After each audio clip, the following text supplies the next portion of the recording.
하나님 말씀 누가복음 19장입니다. 누가복음 19장 45절로 48절에 있는 말씀 제가 봉독하겠습니다. 성전에 들어가사 장사하는 자들을 내어 쫓으시며 저희에게 이르시되 기록된 바 내 집은 기도하는 집이 되리라 하였거늘 너희는 강도의 구려를 만들었도다 하시니라.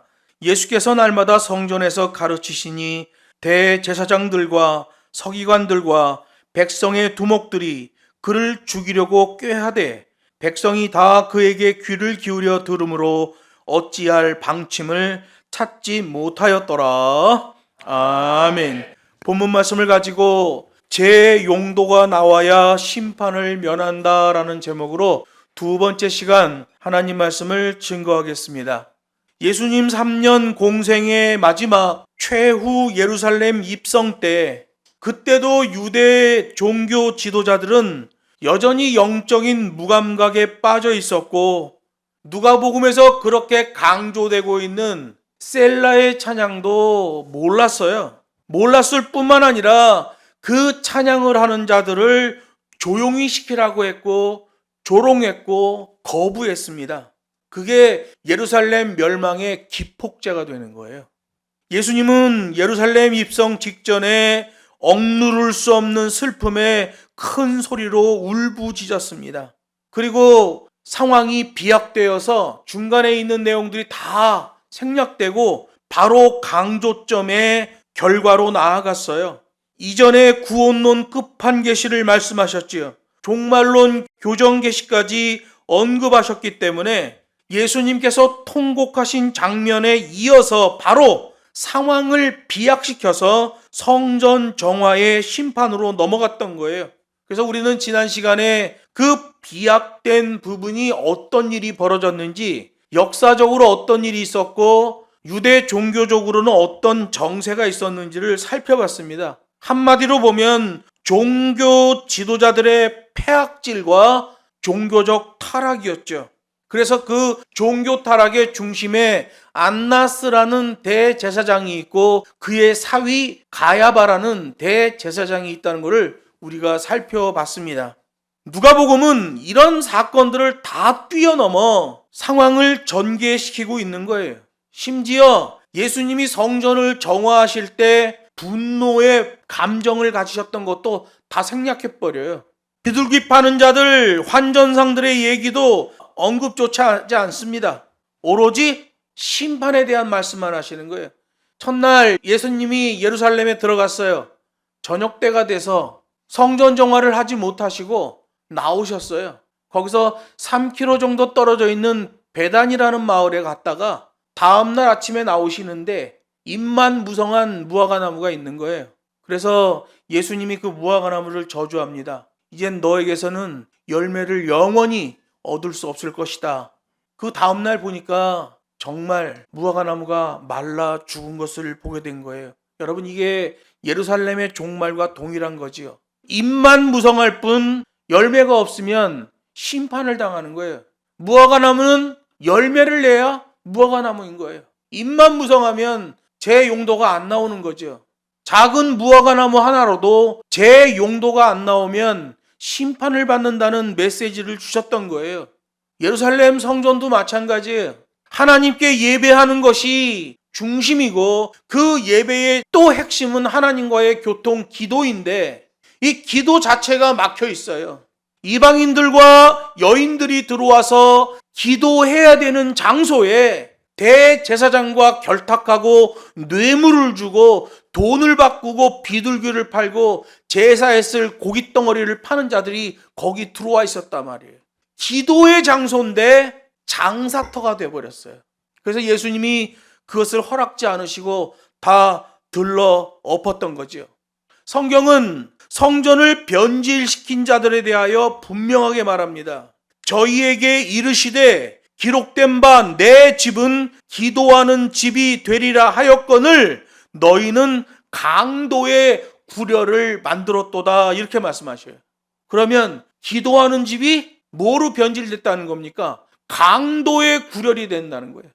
기도해야 되는 그리스도인들이 기도를 하지 않으면 하나님 앞에 강도 취급을 받을 수밖에 없는 거예요.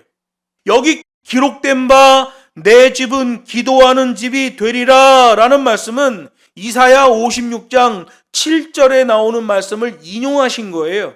그 말씀은 메시아가 오시면 그 메시아로 인해 바르게 회복될 성전에 대한 노래의 말씀이에요.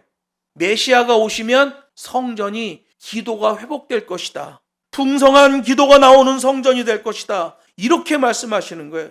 이사야 56장 7절이 이렇게 기록되어 있습니다. 내가 그를 나의 성산으로 인도하여 기도하는 내 집에서 그들을 기쁘게 할 것이며 그들의 번제와 희생을 나의 단에서 기꺼이 받게 되리니 이는 내 집은 만민의 기도하는 집이라 일컬음이 될 것이다. 이렇게 말씀하고 있어요. 만민이 기도하는 집이다. 이방인들도 여호와를 경외하고자 하는 자는 성전 안에 있는 바깥들까지 들어와서 거기서 여호와께 기도할 수 있다는 거예요. 여자들도 하나님 앞에 기도할 일이 있으면 성전 안에 있는 바깥들까지 들어와서 거기서 기도할 수 있게 하겠다는 거예요. 이게 하나님의 말씀이에요. 나의 성산으로 그들을 불러들여서 그들을 기쁘게 할 것이다. 기도하는 자가 기뻐진다는 거예요. 뿐만 아니라 기도가 회복된 거기서 나의 번제와 희생을 받을 것이다. 이렇게 말하는 거예요. 기도, 제사, 기쁨 다 하나로 돌아가는 거예요. 아가페 한 동작이에요. 그런데 오늘 본문으로 돌아와서 누가복음에서 보는 예루살렘 성전은 어떻게 되어 있습니까? 예수님이 통곡하셔요. 1030년 동안 받아오던 제사를 금하겠다라고 말씀하셔요. 도무지 바뀌지 않는 사람들을 향하여 통곡을 하시는 거예요. 이미 시간표가 지나가 버렸다. 예루살렘 성은 멸망하기로 결정이 됐다는 거예요. 그들이 뭘 범한 거예요? 내 집은 기도하는 집이라 일컬어져야 된다는 거예요. 그런데 유대 종교 지도자들은 자기 감성주의에 빠졌고 가짜 신학을 만들어냈어요. 그러더니 그 기득권을 고수하는 데에 몰두해 버렸어요. 자기들의 종교적 의와 자신들의 권위를 지키기 위해 불법을 자행했던 거죠. 이건 이 시대의 교회들에게도 나타나는 현상이에요. 여러분, 우리나라는 종교가 정치에 개입할 수 없습니다. 그런데 어제 각 교단의 핵심 목사들이 모여서 정교 분리 헌법 조항을 없애자 이렇게 나왔어요. 그러니까 이게 종교 지도자들이 뭔가 큰 착각을 하고 있는 거예요. 그들은 영적인 맹목성에 빠져 있어요. 당시 유대 종교 지도자들도 보면 자신들이 하나님을 안다고 자부했지만 하나님의 아들이 온 건 모르잖아요. 하나님의 아들을 알아보지도 못해요. 계속해서 구약에 예언된 말씀으로 그들에게 선포해 주는데 그 구약 말씀과 지금 예수 그리스도의 말씀이 매칭이 안 되는 거예요. 딴짓을 하는 거죠. 그들의 마음의 완악함 때문에 복음에 반응할 감각을 상실한 거예요. 그래서 성경이 말합니다. 성스러운 반례가 나오지 않아서, 그 성스러운 리액션이 나오지 않아서, 피리를 불어도 춤추지 않고 애곡을 하여도 슬퍼하지 않는 그들이 아가페 한 동작이 나오지 않아서 결국은 예루살렘 성전이 무너지게 됐다라고 선포하고 계시잖아요. 성경대로 해야 제 기능, 제 용도가 나와지는 거예요. 여러분, 기도한다는 것은 절대자 하나님을 신앙하는 자들에게서 나와져야 할 가장 기본적인 예배의식이에요. 그런데 예루살렘 성전에서는 그러한 기본적인 신앙 행위조차 못하게 방해를 하고 있었으니 완전한 폐역이죠. 그냥 못하게 하는 게 아니라 대제사장들이 뇌물을 받고 이방인들과 여자들이 기도하는 거기에 장사 좌판을 깔아놓은 거예요. 완전한 폐역이죠. 그래서 예루살렘 성전은 더 이상 하나님과 관계가 없는 건물이라는 평가를 받고 존재할 이유가 없게 된 거예요. 제 용도가 나와야 심판을 면할 수 있는 거예요. 여러분, 그래서 오늘 본문에 보면 너 예루살렘 점충구조라고 그랬죠. 점점 크게 해석되는 거예요. 날이 이를지라 날짜가 오는데 그 날짜가 점층 구조로 돼 있는 거예요. 계속해서 징조가 나타나다가 망조로 바뀌고 더욱 악화되다가 심판을 당하는 일이 발생한다는 거죠. 그동안 교회가 불법적인 정치 개입 때문에 심각한 문제가 됐습니다. 그래서 어느 정도 정리가 되는 줄 알았는데 헌법 조항을 바꾸라 이러면서 목사들이 어제 성명을 발표하고 데모를 해댔습니다. 징조가 나타나고 망조로 나타나다가 더욱 악화되고 심판을 당하게 되는 거예요. 기도하는 집으로서의 성정 기능이 안 나오면 그것은 강도의 구렬이 된다고 성경이 말씀하십니다. 이 강도의 구렬이라는 말은 예레미야 7장 11절에 있는 말씀을 또 인용하신 거예요. 이렇게 돼 있어요. 내 이름으로 일컬음을 받는 이 집이 너희 눈에는 강도의 구렬로 보이느냐? 보라, 나 곧 내가 그것을 보았노라. 이게 무슨 말이냐 하면 남유다 멸망 직전에 성전이 어마어마하게 부패했습니다. 성전에 들어가 보면 장로의 방 벽에 애굽의 우상들을 새겨놓고 그 우상을 섬겼을 뿐만 아니라 그 동쪽에 있던 장로의 방 벽에 구멍을 뚫고 아침 태양이 떠오를 때 장로들이 모여 거기서 호흡을 했단 말이에요. 이게 애굽의 우상 문화죠. 떠오른 해에서 햇빛이 쫙 비칠 때 그 창문으로 들어오는 빛을 호흡하면 태양신의 그 능력을 받는다는 애굽의 우상 문화예요. 애굽의 파라오 왕이 그걸 했죠. 아침마다 동쪽을 향한 문, 테라스에 나와서 뜨는 태양 앞에 그 태양에 호흡을 했던 거예요.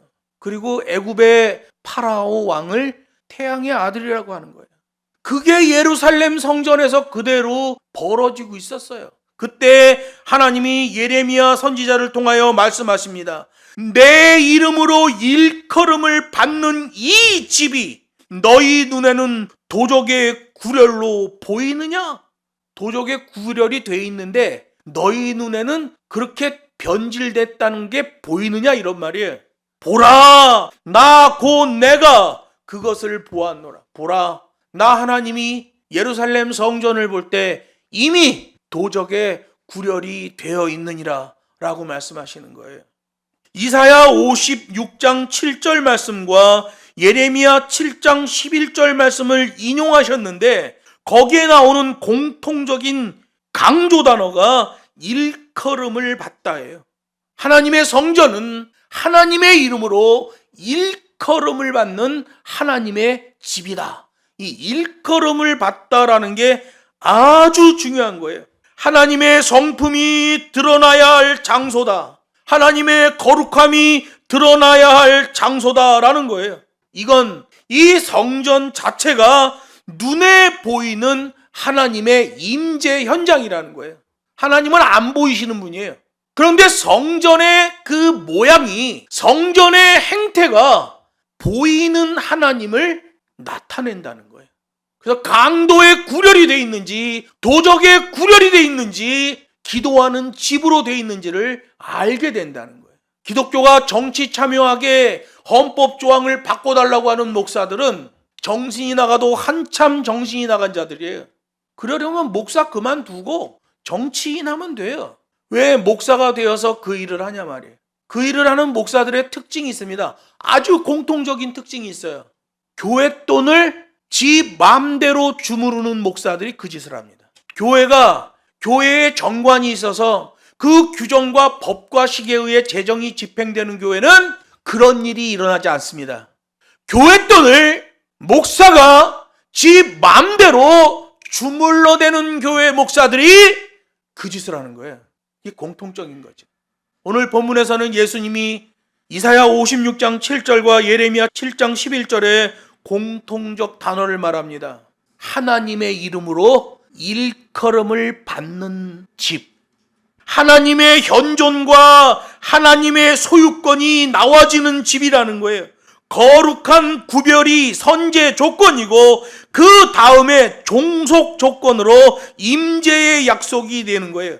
핵심은 여호와의 이름이죠. 선제 조건이 뭐예요? 거룩한 구별이에요. 아가페한 동작, 법과 식대로 보이는 자세의 믿음, 그게 선제 조건이고, 그 다음 종속 조건으로 하나님이 거기에 임재하시겠다라고 말하는 거예요. 믿음으로 구원, 행위로 심판. 행함이 없는 믿음은 가짜 믿음이다.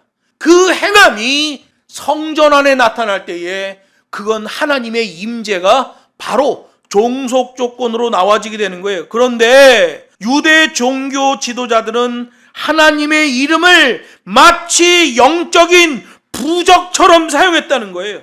우리가 하나님을 믿으니, 우리가 하나님의 이름을 갖고 있으니 우리는 면죄부를 받은 신앙이다. 성전 불가침, 예루살렘 성전은 무너지지 않을 것이다. 유대인들은 멸망하지 않을 것이다. 관대한 신학에 빠져버린 거죠. 성경은 말합니다. 거룩한 구별이 선제 조건이요, 그럼 종속 조건으로 하나님의 임재가 나타날 것이다. 자세의 믿음이죠. 그런데 강도의 소굴이 돼버린 성전을 말합니다. 관대한 신학 때문에 위선적인 태도가 나오고, 그들의 신앙은 아주 안심하는 신앙이에요. 한 번 구원, 영원한 구원이라는 가짜 신학으로 안심하고 있어요. 이렇게 생각해요. 뭐 어쨌든 간에 우리는 구원을 얻었다라고 말합니다. 그리고 교회가 은신처가 돼버려요. 거룩한 이름을 드러내야 될 성전이 죄 짓고 숨어드는 강도들의 아지트가 되어버린 거예요.